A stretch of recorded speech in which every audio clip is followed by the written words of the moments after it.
Vision Radio 345 in conversation. Good evening. My name is Eden Kane. I'm here with my guest today, Tony Stuart. How you doing, Tony? I'm not too bad today, thank you. Good. How about yourself? I'm not too bad, you know. I'm here busy doing the work as per usual, you know. I mean, you're doing work at work, and then you come and I'm doing more work, and I'm just here doing a show with yourself. Yes, sir. Yeah. So, what you been up to lately? For me, it's just been actually just work, more work. Got a couple of projects on the side, ticking away. But yeah, work and more work. Wow. In short, I mean, I could tell you a lot of things, but I know we don't have that long, so. No. So, but, I mean, in saying that, let's just go straight into it, because I know that you are just being appointed a new position as a teacher. Indeed, correct. And you're also a counsellor. Correct as well. Wow. So tell me a bit about this new role that you've got. Just a brief explanation of what's happening there and how it came about. So I do a teaching role down at City Lit, which is down Covent Garden. It's a counselling skills course. And it came as a bit of a surprise to me, actually, because I saw an opening there for a personal development facilitator. And at the time, because I do other things on the side, I thought like a personal development facilitator, that role didn't involve too much admin. I wanted to get away from admin, actually. So I went in there and I did a PowerPoint. They said, do a PowerPoint about group dynamics. I was like, oh, group dynamics. Let me see. You know what I mean? Group dynamics. Thinking that comes on. Yeah, do you know what I mean? Yeah. So I went online, I did a bit of research, and it turns out group dynamics there's a whole science to it. Wow. So I thought, okay, they don't really want me to go there and just wing it and talk from the top of my head. So I put like a PowerPoint together. I went and delivered it. And they must have been impressed, because nearing the end of the interview, one of the people on the panel asked me, have you seen the role for tutor? And I said to her, well, no.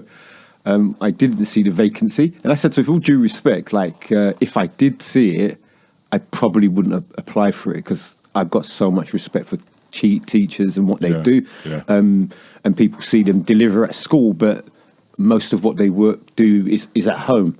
So I said to them all, I really thank you if that's what you're saying, that you'd like me to apply for it. But no, I didn't see the vacancy. So at that point, I mean, it's almost like the energy changed. I seemed that the energy changed in the room, because it's like they become, it was almost like they were selling the teacher role. There's a little blessing right there coming towards you, hold on a minute. Yeah. But wow. Yeah, it was like, what's going on here? She was like, she looked at the other lady who was on the panel as well. She was like, it's only one day a week, isn't it? It's not a lot of work you have to do and all the rest of it. So I was like, okay, thanks. I'll think about it. I'll take that away and I'll think about it. So they said they'll get back to me. And the same day, actually, in the evening, they gave me a call and they said, we'd like to congratulate you, and we'd like to offer you the job as a tutor. And I was like, what? It's like, hold on, that's a bit at one hand, I was like, that's a bit cheeky, because I didn't apply for that. But I listened to what she said, and she was saying, we really like what you did.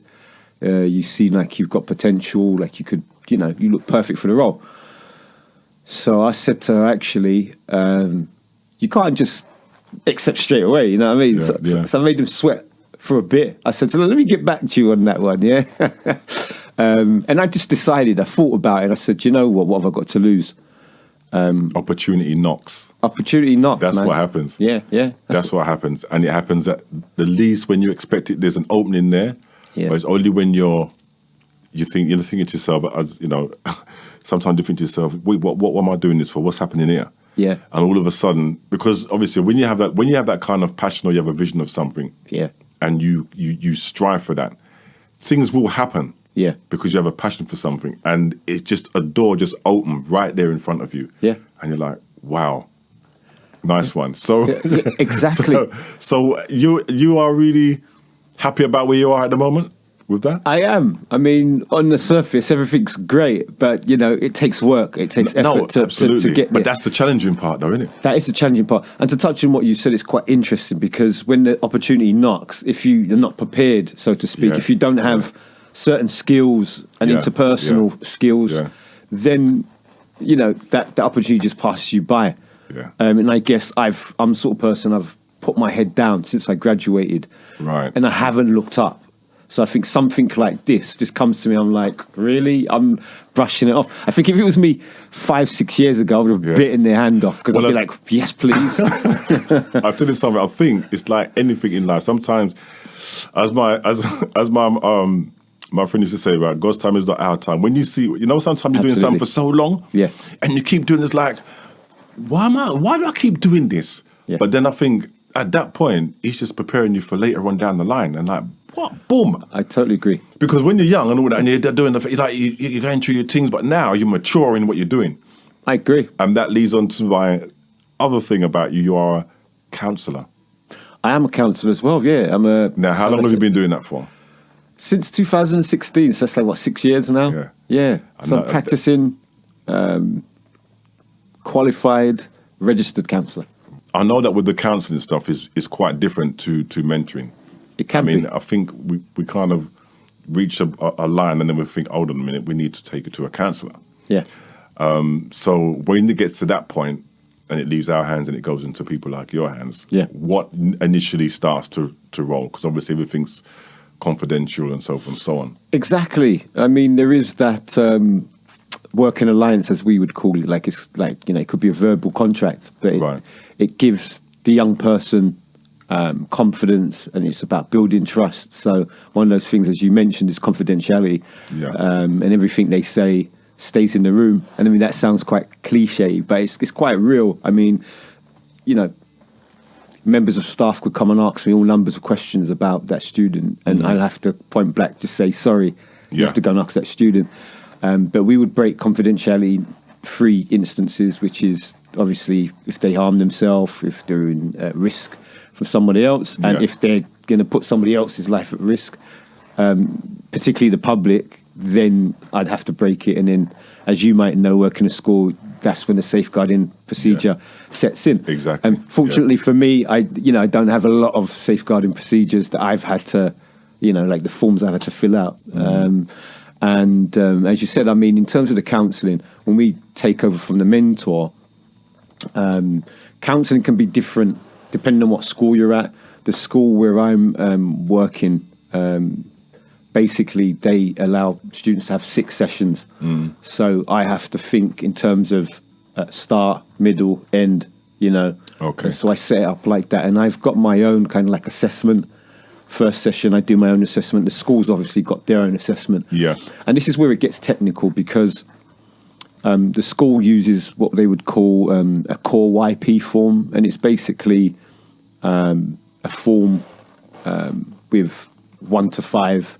And it asks different questions. How do you feel, at the end of the week? Or, have you had activity? It's kind of similar to what we do when we kind of do the mentoring. We have these little like mini programs for them, like ILPs and stuff like that. So we might add a little sheet just to monitor the way they kind of feel. Same kind of thing. Exactly. But I think when you go to counselling, I think it's a bit more of an intense thing. It is. And obviously with that, obviously we deal with behaviour and then the factors behind it, but to actually get to it to a point where you're now getting deep into the conversation. Yeah. So if for example, I mean, when you actually work with some of these young people, obviously, as I said, a lot of things are private and confidential, but scenarios that you've probably been in or had conversations with young people, could you explain a part of that conversation without going into too much detail? Like, what's the procedure if you work with them? Because obviously with them, it's definitely got to be a mind thing, isn't it? It's definitely mind, to do with the emotions and all these things all tangled in one. So how do you start looking at that on the off? Well, that's a good question. I've done it so long that I guess it's a natural thing for me. But in short,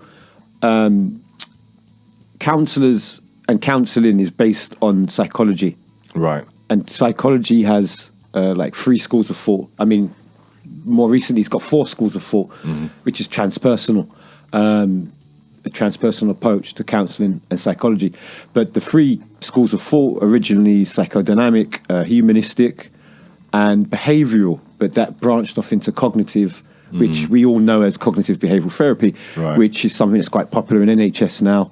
Everything's measured, and that's what the government likes. As long as it can be measured and you can see change happen, you can measure the change, then you can justify the funding. I guess that's how it runs. Right. But as a integrative counsellor, I can use CBT techniques.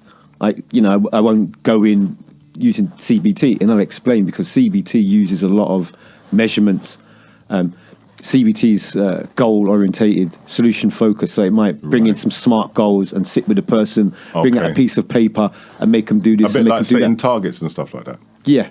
Okay, yeah, Which is okay. Yeah. But as an integrative counsellor, integrative counselling is about the holistic person. Right.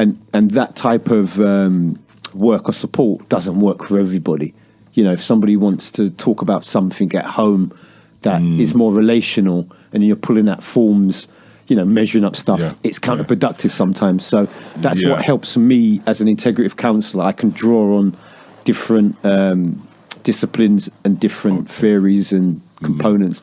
I mean, it's interesting because as a mentor, from a mentor's point of view, I kind of go right back to the home, straight away to the relationship. That's where that's my kind of experience of working with young people. Sometimes you have a formula that works for you, but it also works for them, but also gives you the outcome that you need to make the progress. Yeah.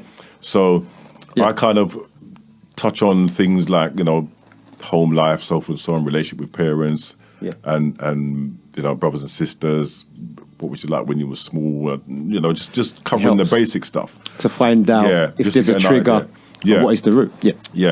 And, after a while, because obviously our mentoring time is not as long as counselling. Counselling can be... It's 50 minutes to an hour once a week. Yeah, mentoring, you just have they might have a quick pep talk, call pep talk quickly, and then you might just see them at sporadic times, but what suits them and what's comfortable for them, but they don't get the full sit down, what's going on. Yeah. What I mean? You saying that, it makes me think mentors have got to be even more skilled because you have less time. Yeah, so you've got to compress. Yeah, and you got to space out things, and then obviously when we get to that brink of point where you think, hold on a second, I need to go and pass this on to somebody else, just like how. But see, that's the deep thing, because, like you said, as a mentor, when you're assessing them and you're asking them about their childhood, that's how many minutes gone. Yeah. And if it's something quite deep, you have to think that young person's got to go back to classes. Yeah. So it's like, how do you contain that? Yeah. All of the difficult stuff. Yeah. And that's what, as a counsellor, that's what we're trained, in essence, to do, to contain that and not ask questions that are going to, prod them and understand where that's going. So it's like for CBT, for instance, they use a lot of challenging techniques. So when we say challenging, a lot of people misinterpret that as in challenging the person. Yeah. But CBT challenges cognitive, how should I say it? Like maladaptive, irrational thinking. So that's where that's coming from. And CBT, one of the key characteristics of CBT is they don't look at the event. They don't say like the trauma. It's not the trauma that causes the distress. Yeah. It's actually the way we perceive the event. Yeah. So I could listen to a student, what they're saying, and listen out for irrational kind of things, like I'm not good enough. Or, or the teacher made me fail, or it's because of this and that. Yeah, and it's similar to what I mean. I'll just speak for myself as a mentor. I don't know how other mentors do it, but it's a kind of similar thing. When you hear these kind of, what I call them, red bulbs come on. These red bulbs come on. Yeah, red flags, and they just come on. You think, that clicks that clicks that. Yeah. You know that there's you're in a different level now. Yeah. The question is, what do you do with all of that? Yeah. And how do you approach? How are you going to get that now to be untangled? How are you going to untangle that? How are you going to strip it down slowly to get to the cause? Exactly. And again, a skill learned by yourself and myself over years of work with young people. But it's fascinating because one of the things is that when you work with young people for a long period of time, like how we probably have done, and you see the results, you think to yourself, it actually works. Oh, it does work. It actually works because this is all what they actually needed, but then their world that they're living in They don't see nobody cares at all. Well, nobody gives them the time to It's talk. amazing. It's amazing. They keep it all inside. Yeah. And it's like the grown-ups, isn't it? The grown-ups, Yeah. you're supposed to be seen and not heard. Yeah. So then the ironic thing is they show us what we want to see. Yeah. But when they turn up to counselling, they would talk about not so much what's actually going on, but it's the way they see the world and their reality. And then it is crazy or whatever, how it sounds. I mean, the more comfortable you make them feel about that, for me, that's when the healing takes place. Yeah, but before the healing takes place, the parents have to start looking at what... Because that leads parents, back, that's another one, isn't it? That leads me back to... It's taking me nicely to that point there, because when you say before the healing takes place, a number of things have got to take place before that healing could take place. And that could be, as I say, always go back to the root of the problem. Now, I'm not here stigmatizing anybody or condemning anybody, but this is some of the reasons why we have the primary behavior of some of those young people when they're in school. Yeah. And you start seeing those early traits. Yeah. There's no respect, there's no manners, there's no this. They actually see you as like a canvas, like you're just invisible. Like, who are you? Yeah. So then we have to deal with certain issues with them in terms of like manners and discipline and so forth. Just the basic stuff that they should know. Yeah. But I just said, when they're living in this type of so-called world that they're in, they're not seeing the fundamentals and the life skills that they need to go through life, because they're living in a complete different space. They are indeed, yeah. And I get that. But the reality is not what it is. No.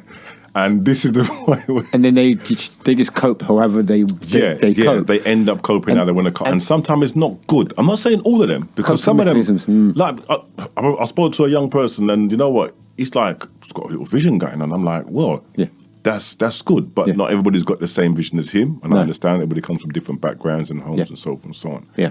But initially, they do need that kind of help and knowing how to manage themselves in the space that they're in and with their peers, because eventually they will end up in the adult world. Yeah.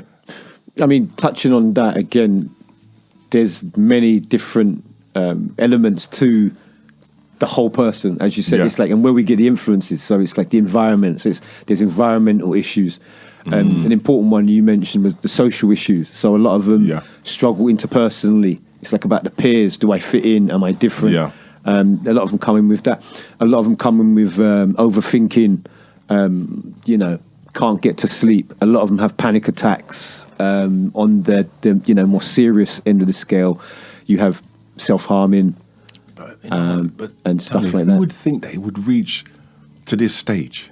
It's really, really... it's interesting. It is interesting because... and I'm just speaking openly here because, we're here now. We're here living and we're seeing what's going on around us. Everybody's seeing the same thing. Yeah. Some of us have lived to see it and we're seeing it, and it's quite frightening.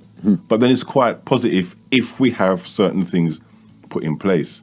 Yeah. And as we know, mindset has to change, because you can see, these kids ain't stupid, No.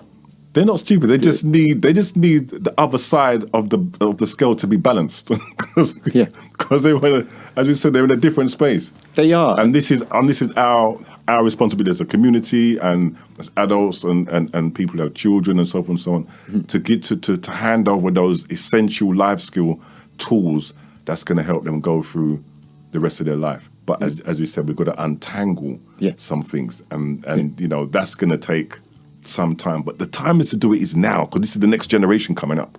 The time is always now. The time is always now. Yeah. I mean, there's so much there. It's almost like we know what needs to be done on the surface. Some of the times, though, it doesn't actually look like there's anything actually going on. I mean, you walk down the corridor of the school and, it's the teacher like, get back into class. And you got others making noise at the other end, and you got the good ones, you got the bad ones. But I mean, on the surface, you don't see the dramas. Yeah. A lot of children turn up. I don't know, what the situation with their parents is, whether they go food banks, whether they've had breakfast, Absolutely. So on and so forth. So, I mean, a lot of the students, they're just really quite brave, actually. You just don't know what they're actually dealing with. Yeah. So I think, they deserve a lot more credit than what's been given. In terms of actually, even when we look at the school system, I mean, you have to go to school 5 days a week. What is it, 8 till 3? And then you go home, depending on what type of home life you have. Yeah. That's another thing you've got to deal with, you know. Yeah, so, exactly. There's definitely two strands to it: going to school and your home life, etc. And that encompasses a whole lot of stuff that we're talking about, especially with behaviour and the same thing we're talking about when things flag up. You kind of see that. I think sometimes from what I can kind of gather when I'm working with a young person, that when those situations arise, sometimes it's like a situation where the parents want the best for their children, like we all do. Mm-hmm. Absolutely, we all do. We want the best for them in their education, in their relationships, and so on. Yeah. But I think the problem what they have is actually going through the process of explaining how the whole thing works. Well, parents. Yeah, I think parents. The biggest problem parents have is communication. And I don't mean talking. Yeah, you know what I mean? Yeah. I mean emotionally, the way parents communicate, whether it's their anger, whether it's their fear, whether it's their doubt. I mean, it could be love. It's like how, there's a thing in counselling we call conditions of worth, which comes under humanistic thinking, which basically means what you have to do to be worthy of your parents' love. So, get good grades at school. And if you've got siblings and they're doing better than you, you would know about this. Right, you would realise that they're getting treated in a way. Which is not necessarily a good way, is it? No, but they don't mean it. It's something that... But this is what I'm saying. They don't see that. No. They don't see that until it's broken down to think, well, you know what? Until we're adults and then we're arguing. Because in their head, they're like, I don't know how to explain this, but this is the best way I can do it. Yeah. Get your grades. Get a good job. Exactly. What they call tough love. Yeah. They were very good with that. Yeah. But again, tough love, it will, set you up for maybe working on a train, shoveling coal and, and make your back straight or something. Yeah. But when it comes to just being affectionate with people, just, dealing with difficult emotions, and that's which hard is what to I'm break talking down. about. Yeah, and that's hard to break down for some people because of their probably history or past or whatever. But it's not about condemning them or putting, saying it's your fault. It's about how can you untangle all that and move forward and come into a point where, you know what, I need to leave this there, which comes to my point of like forgiveness, innit? You've got to come to a point where you think, you know what, I'm going to put this aside if I want this to happen. Mm-hmm. So we're talking about past obstacles or whatever it may be. And sometimes it's out of fear they're not even stepping towards that. No. But those words of encouragement are, if people can give them a vision, because it says if you have no vision, you just perish, innit? You can do that. I mean, in the counselling sense, that would borderline advice. Oh, and in counselling, we don't give advice. We don't, point blank. That might sound like I'm just, but we literally don't give advice. We don't give them answers. People will come looking for that. But we tell them from the get-go. Yeah. I think this is where the counsellor and the mentor is kind of, because you're trying to get them to a point visually. Yeah. But you're not going into the full depth. You're just trying to let them see a vision for them to move forward. Yeah, so it's like they will find the answers themselves. Yeah, the two work hand in hand. Yeah, they do work. Yeah. I mean, sometimes I might give advice, but I would give it based on their point of reference. I will let them know clearly that, look, it's about you finding the answer for yourself. I could actually give you choices, but I could give you answers and advice all day long. But out there, when I'm not there, how are you going to find those solutions for yourself? Live schooling compass now with the breaking down of the mind and getting the strategies and the tools. Yeah, be self-sufficient. Find your own coping strategies. I mean, for me, the word I like is guidance. I'll guide them. It's kind of like doing. Like it's almost like doing something without looking like you're doing that.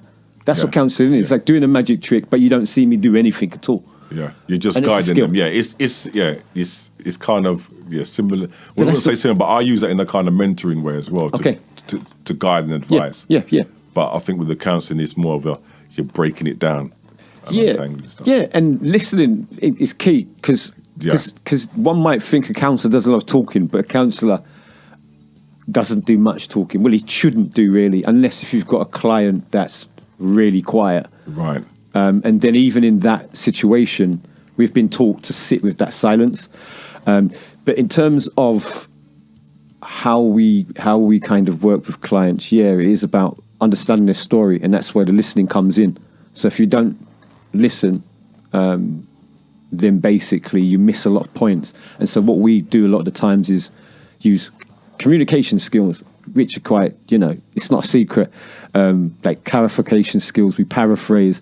Right. And a lot of it's like reflection of feelings and reflection of meaning. So then that's like confirming that I've listened. And then the beautiful thing about that is the person can either say, yes, that's what I said, or no, that's not what I said. And if they say, no, that's not what I said, what usually happens is they then automatically go and tell you exactly what you said. So the whole process works perfectly. But in terms of assessment, I mean, like I said earlier, there's the 3 schools of thought. I could either look at it cognitively, I could look at it in terms of psychodynamic, which is about past relationships, how past relationships with your caregiver impacts on your adult life. And then there's humanistic, which is quite, I think, common. I think it's used in NHS, it's used in schools. And it's like the person-centered approach, which everybody knows the person-centered approach. But actually, person-centered approach came from humanistic psychology. Okay. People like Carl Rogers and Maslow. I mean, they teach in school Maslow's hierarchy of needs. Yeah, I think I've done it in teaching, actually. Yeah. It's like a step ladder what takes you to the point of so it's needs. Realisation. Yeah, self-actualization. Yeah, self-actualization, so right. What he kind of proposed that we all can get to self-actualization, but you cannot get to that point unless your basic needs are met.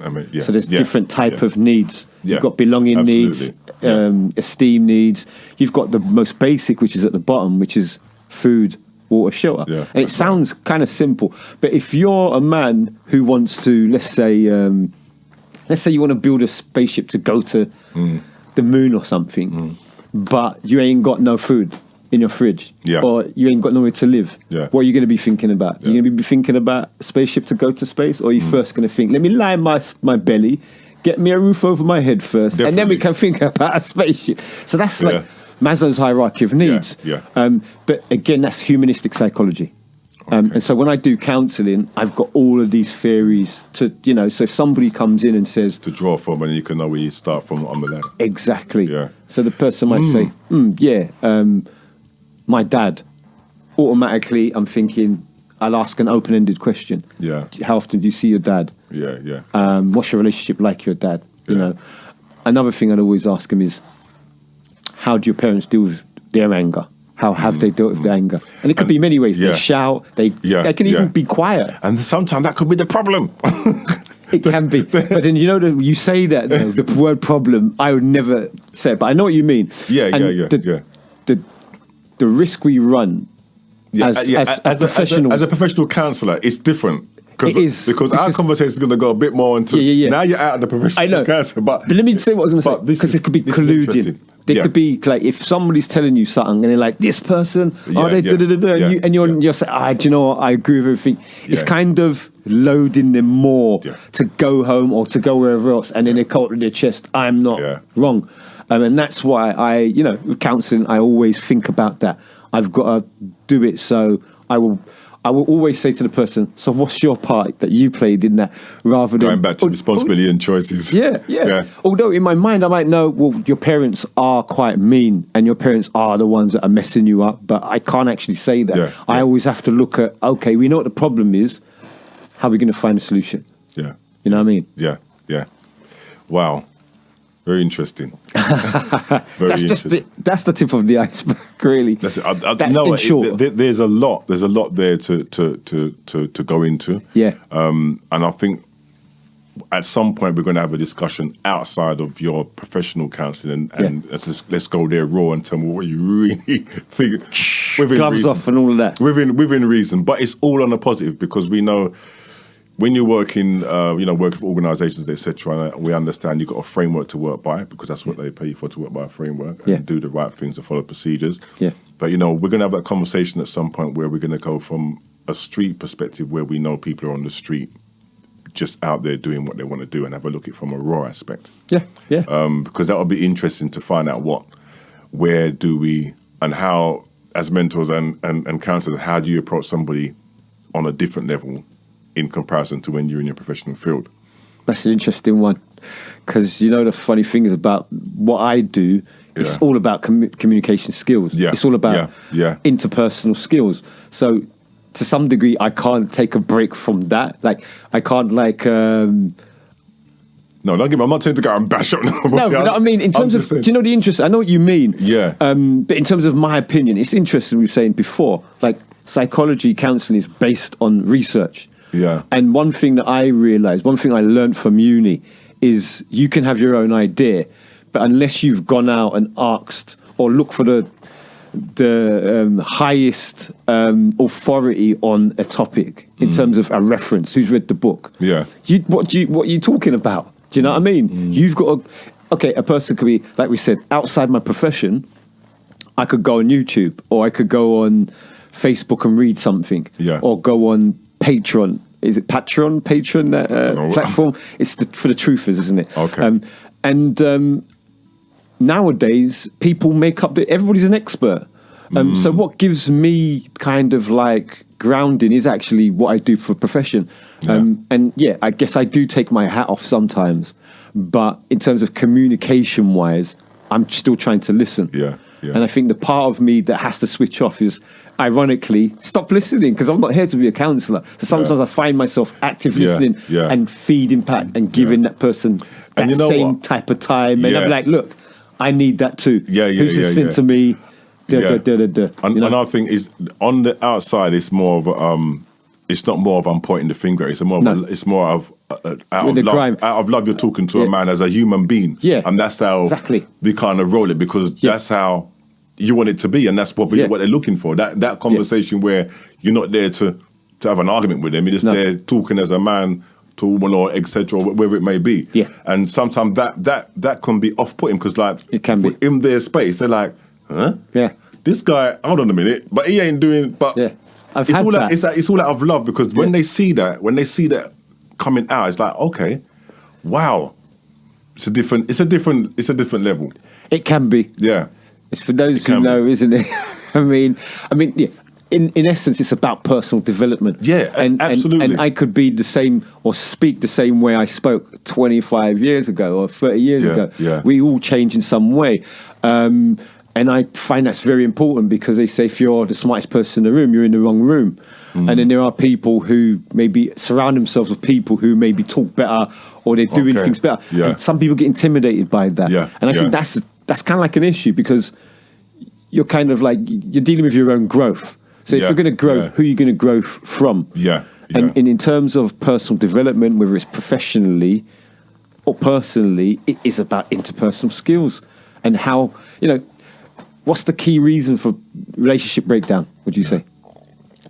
If you ask me, I'd say communication. Yeah, is exactly. There's many reasons, but one of the main ones is communication. Yeah, and like you said, that's the basis of everything. If you're not communicating, and, what are you doing? The difference between communicating and not communicating effectively. Yeah, exactly. Is effective communication. Yeah, because it's got to make sense on two parties, and there's got to be a level of understanding of where it balances out. Okay, I get that. Yeah. I get that, and the level of respect between the two parties, which is interesting, because that's where the communication is. It's not just communication, as you said. Yeah. There's a number of things. There's lots attached to it. But I've always said, no matter who you are, we are all work in progress, because nobody has it right. No, there's always more to learn. Yeah, that's it. And you just got to accept that as an individual, or a person. But it gets to a point where,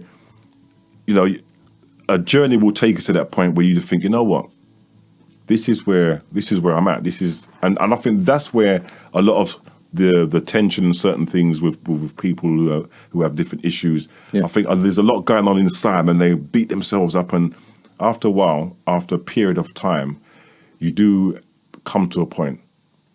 Yeah, I mean, interesting. You say come to a point, and you said with the journey, when you're on the journey, you come to a point, and it makes me think about something I learned years ago about mountains, and it's like kind of a motivational kind of quote, and it's like you be traveling to the peak, which is, as we said earlier, the self-actualization or whatever goal it is, and then you get to the top of the mountain, and you survey and you look around, and what do you see around you? What do you see? Question. When you get to the top of the mountain, what usually will you see? So visualize it. You're walking up a mountain, And the world, you you see the whole world in front of you. But what else do you see? You see the whole world, but what? I'll tell you. Go on. Other mountains. Yes.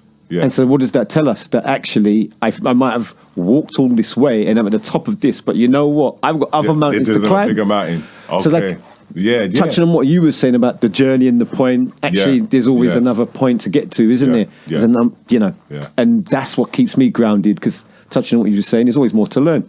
Yeah. So I never get to a point where I'm like, this is it. But also, there's a lot to learn, but then there's also where common sense prevails. Yeah. Where, some of it is common sense. And sometimes we don't see that with, like, sometimes you see some of the kids and it's not even, again, condemning them. It's like, but you're supposed to know this. This is like simple things. Like, well, common sense is not common, as they say. No, sometimes. I keep telling them, if I was to sell common sense, I'd be a rich man. Absolutely. But again, it's not about that. It's not about stigmatizing people or saying you're this or that and the rest of it. No. It's about, as you said, personal development. And there's a huge gap with many of us. We're all different from different walks of life, where things need to be fixed for you to move to the next point. Yeah. And it's a great thing when it happens, because it's just a different level that you reach to. Yeah, agreed. And what can I say? I think out there they need maybe a framework. That's what, the professional side of things, in terms of respecting, that's how you do things. And if you can do that and apply it and then you see results, then, if it's not broken, don't fix it. You use that. But I mean, in a lot of communities and a lot of people that do community work, I think a lot of it is more experience. Yeah. And not to say they're not professionals, but when I say framework, I mean, you need to feel it. The young person needs to say, okay, look, this is this, I can follow it. Whether you're here or not, I can learn that and I can follow that and I can understand. It's kind of like a TV. You take it to the appliance shop, it's broken. They're going to first, as we said earlier, they're going to look for what's wrong with it. Yeah. And they might have this tool where they press the metal thing and then the thing goes, it's like, oh, that's what it is. Yeah. They get the part. If you need a new part, they put it in it. There you go, new TV. But they've got a framework. The electrician, whoever fixed the TV, they had to learn the circuit board. They had to learn how it works. And this is exactly the point with that I kind of recognise, especially with some of the young people I've worked with, is the process of doing things. Yeah, they lack structure. Yeah, they lack structure. I mean, I gave an example to, I kind of put him in a scenario. I said, imagine if you went home and you switched on your PlayStation and it didn't come on. Like, what would It'd be the end of the world, wouldn't it? No, what would you actually do? So he said to me, I'll just get mum to buy me a new one, innit? I said, really? So wouldn't you check anything else? Like, it's obviously got an appliance, innit? So it must plug in somewhere. Like, wouldn't you kind of fiddle around to see what the issue is? No, bruv. Get a new one, innit? So I said to him, well, it's not coming out of his pocket. Yeah, well, inside the plug, there's like a fuse in there. Yeah. What are you talking about, fuse? Like, you know what I mean? It's that kind of stuff. So, and this is what I'm saying about the space language. Yeah, the generation coming up, like, this is where we have to pass those tools on, because that's the missing part of their kind of development in some aspects. Because I agree. If it hasn't got a remote, it ain't working. But at the end of the day, you got to make sure that you need to have some kind of balance. I totally agree with that. And I mean, it's what pops into my head when you say that. It's kind of like the baton. It's like in a relay race, you've got somebody passing over the baton. Us growing up, you had somebody telling you certain things. Or, I mean, if the fence was going to need fixing, your dad, whoever your uncle's there's making sure you're standing up and you're watching how them guys are doing it. Are you going to fetch this or fetch that? Yeah. So when you're telling me, he doesn't know what fuse is, that's, I think there's a number of reasons for that. One of the main reasons is who are the role models, or who are the people actually. No one showed him what it is. Showed him what it is. And that could be anybody. Could be at home, could be parents. And that's the thing you made. Maybe need to do home economics at school, or what do they call it? Where they learn them thing there, learn technology. Yeah. Because you ICT. ICT skills, and also a number of skills added to that. So. But you're right. It's like life skills, isn't it? Well, like sometimes we didn't need to be told certain things. It's got to be. How are they going to cope? His solution was mum was going to buy me one, not actually I can.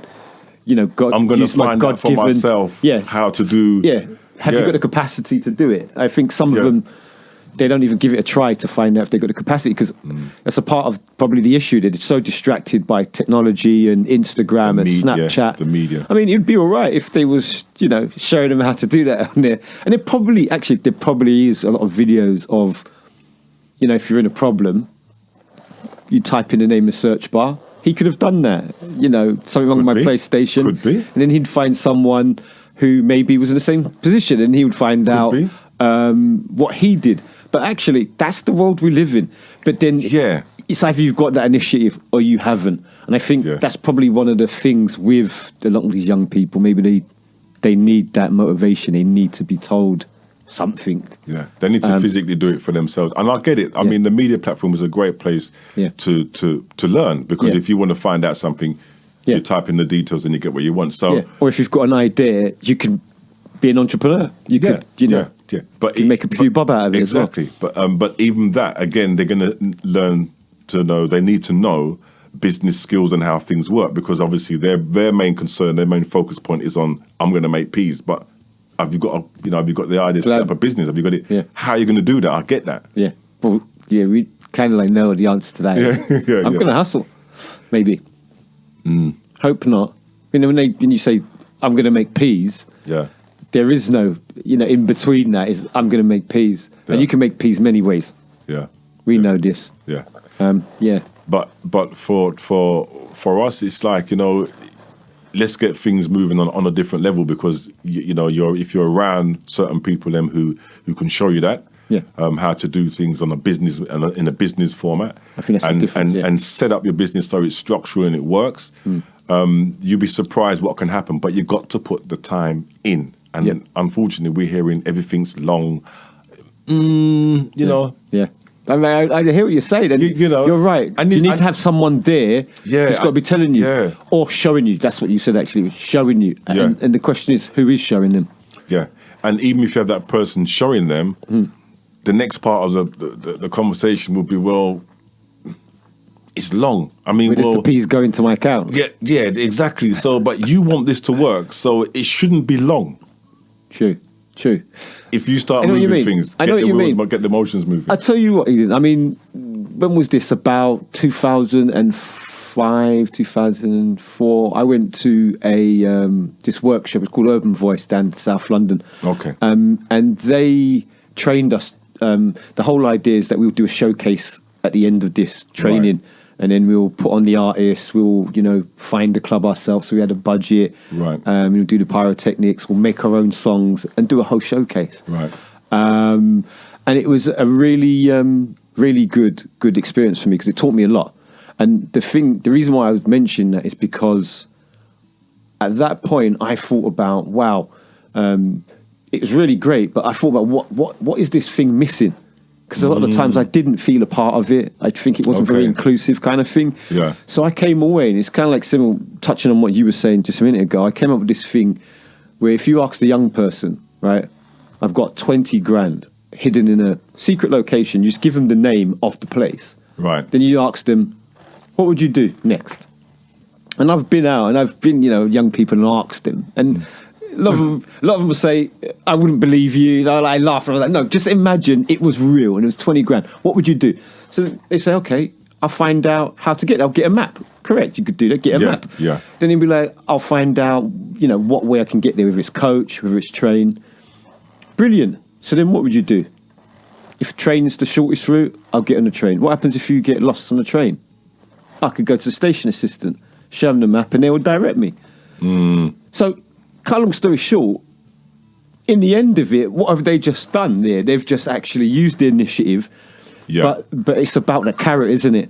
The carrot's got to be that great. It's got to be so big. Transparent for them to actually see, that is achievable. Exactly. We're not going to give them 20 grand. No. But the point is, 20 grand will motivate them to actually think, I'm going to go and get this.